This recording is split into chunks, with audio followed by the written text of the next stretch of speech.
স্বাগত বন্ধুরা, চলো দেখে নেওয়া যাক। ফার্স্টে আমি তেল দেব, তারপর কালো জিরে ফোড়ন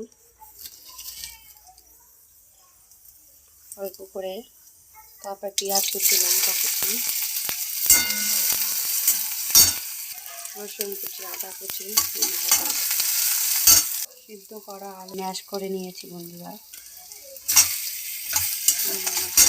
এখানে লবণ গুঁড়ো, হলুদ গুঁড়ো, লঙ্কার গুঁড়ো, মিট মশলা, গরম মশলা সব দিয়ে উপকরণ দিয়ে দিয়েছি বন্ধুরা। সেভাবে নাড়াচাড়া করে নিতে হবে, মিশিয়ে নিতে হবে। আমি ধনে গুঁড়ো দিয়ে দেবো বন্ধুরা। আমার প্রায় পুরটা রেডি হয়ে গেল, প্রায় নামিয়ে নিয়েছি। এবার ঠান্ডা করতে দেবো বন্ধুরা। এরকমভাবে সেট দিয়ে নিতে হবে বন্ধুরা। আলুটাকে দিয়ে ডিমটা এরকম রেখে এইভাবে পুরটা আটকে দিতে হবে, মুখটা।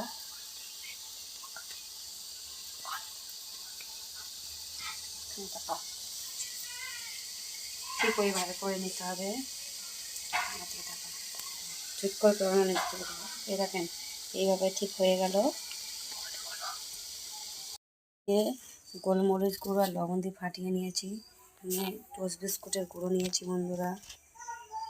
কর্নফ্লাওয়ার মাখিয়ে ডিমেতে এরকম করে নিয়ে বিস্কুটের গুঁড়োটা ভালো করে মাখিয়ে নিতে হবে। আমি এটা হাত দিয়েই করে নিচ্ছি বন্ধুরা। ঠিক এইভাবে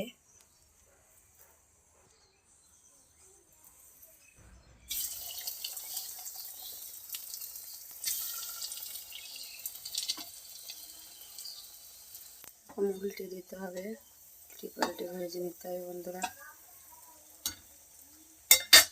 সেখানে নেব।